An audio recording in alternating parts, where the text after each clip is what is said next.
Hey, happy day 561 of What's She Up To Now. And I have titled this one Sad Shit Happens, and I hope that doesn't offend anybody, but if it does, then please don't listen to me because I don't swear very often, and if I do, it's because it's really important and something has happened in my life or in my businesses, and it warrants a little bit of off-color language. Um, I do get passionate about things. I guess I probably really tone it down for video, but I do get really excited and worked up about certain things. And when that happens, I might curse, I might swear. Get over it. Most people I know on the planet have at some time or other slipped a curse word in there. But why I'm calling this Sad Shit Happens is because yesterday my youngest sister and I went and spent the day with my grandmother, my 99-year-old grandma. She would have been 100 on October 4th, but she passed away last night when it was really interesting. I'm going to tell a story because I have to tell somebody, and I've told my mom, but otherwise it's hard. We spent the day with her, and she was really struggling. You know, if you've ever been with somebody at the end of their life, you know, we don't all transition. We don't all go quietly into the night. We don't all just let go and transition and go smoothly. Some of us struggle. I say some of us because when I was 50, I had a sudden cardiac arrest, and it was very immediate, and I was just gone. But of course, I'm here talking to you, so obviously I was revived. And it's given me a totally different perspective on death and the transition and the process. And my grandfather died in his sleep next to my grandma. He woke up, went to the bathroom. He was hot and didn't feel good, so she got a washcloth for his head, wiped his head, and he gave her a kiss, and he closed his eyes, and he was gone. And I think that we had all hoped that my grandmother would go the same way, and she didn't. She a couple weeks ago, they think she had a stroke or something. She's been in a memory care unit for about 6 years, I think, since she was 93. And so she's been in this facility, beautiful facility, amazing people, for the last 6 years. She's by far the favorite person there. She's been there the longest, longer than anyone else. She moved in when it was a brand new facility, and she's been there the longest.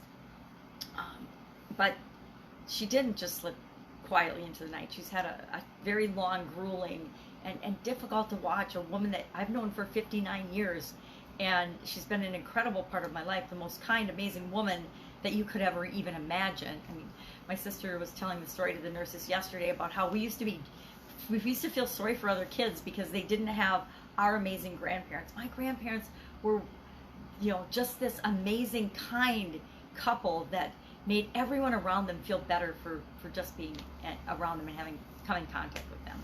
So yesterday my sister and I had been there all day, and it was about 8 o'clock at night, and we're like, we'd asked the nurses if they could just sit with Grandma for a little while so that we could go for a ride through the park. Because one of her favorite things to do with us was we would take her out of the home, and we would take her either to eat or to have a light and kugels and for a ride through the park. Because Chippewa Falls, Wisconsin has an absolutely amazing park and zoo.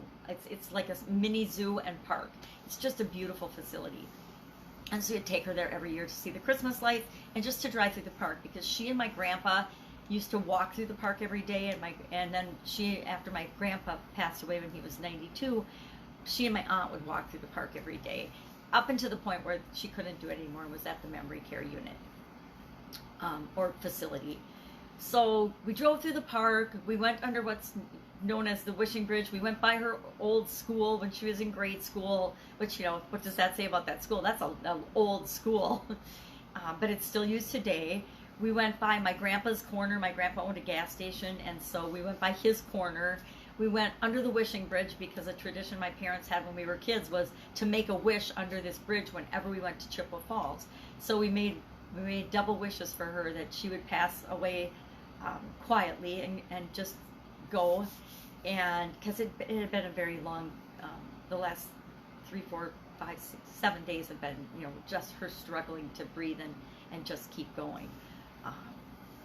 And so we wished that, and then we went by their old house, my grandpa and grandma's old house, and it's funny because we had turned down the road to go back to the facility, and my sister's like, I want to go by grandma's house, but I can't remember where it is. And I'm like, okay, we went there our whole lives until they moved into their new house, so I know exactly where it is. So we went by the house twice, and then we went back to the facility and we sat and we wished upon a star that she would have a smooth and easy transition, because we were getting ready for a long night until my aunts or other people could come and relieve us in the morning. And of course, when we got back, one of the nurses met me at the counter because my sister entered the bathroom and said, well, I just want to let you know so you're not surprised that your grandma passed while you were gone. And I get goosebumps because I want to be sad and feel bad about that we weren't with her when she took her last breath, but she obviously did not want us to be. She waited until we left the room, both of us at the same time, because neither one of us both of us had not been out of the room except to get a sandwich for like 20 minutes at all during the day until we went together. And so she was obviously just waiting for us to get out of the room so that she could go and we wouldn't have to see that.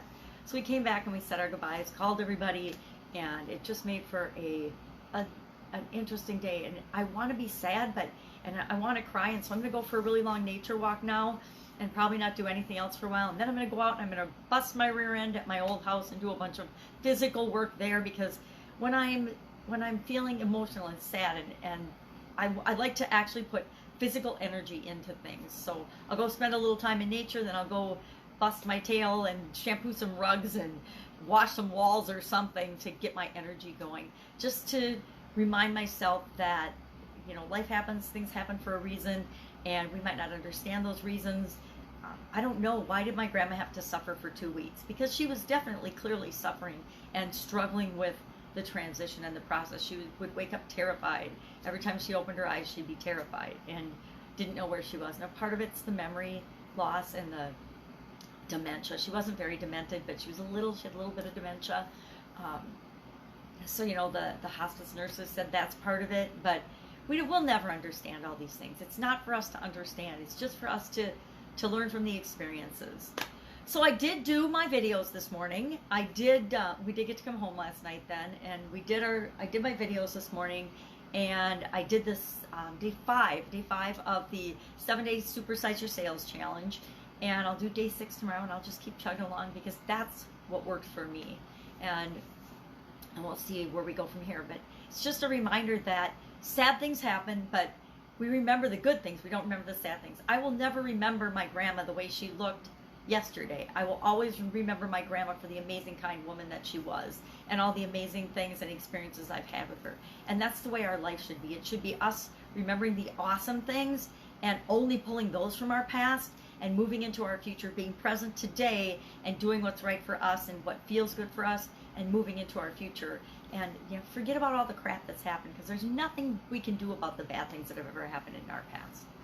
And our life is all about what we're here to experience, how we're here to grow, how we're here to experience this life and impact the world and other people around us. That's it. Go out, make it an awesome day. I am going to keep busy so that I am not very sad today, and I can just remember the happy things and the happy memories and what is working, not what's not working in my life and in the lives of those I love and care about. Go out, make it a blessed day. Hug somebody that you love today. Make sure that you're appreciating the people in your life and the experiences that you are having, and not dwelling on or worrying about the things that aren't working. Because guess what? There's always going to be stuff in our life that's awesome, and there's going to be stuff in our life that sucks. And if we focus on the stuff that stinks and sucks, we're going to just keep getting more of it. So focus on the good things to get more of them, and make it an amazing day. I'll, of course, be with you tomorrow. Bye.